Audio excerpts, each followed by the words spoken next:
give a huge shout out to our fans for just supporting us and for being there for us. We're sorry for not posting. We really hope you enjoy this video. We've been working on this choreograph for really long, so we really hope you enjoy it. We love you guys, and let's get into this video.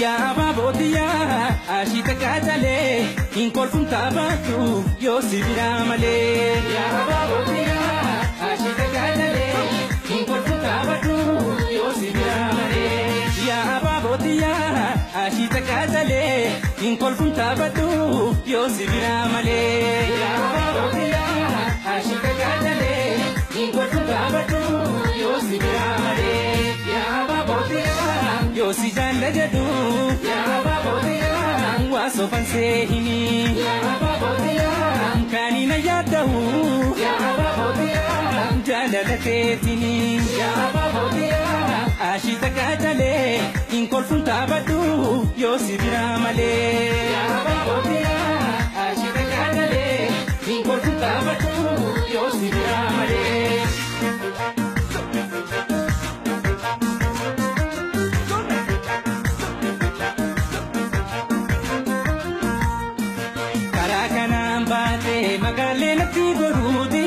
Magalena ti gorudite magali Oninya te dugu Magalena ti gorudite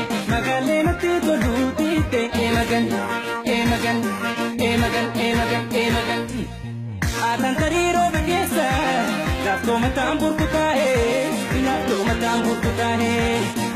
Bye guys, hope you enjoyed the video. Thanks for watching guys. Make sure to like and subscribe and comment down below. See you guys in our next video. Bye!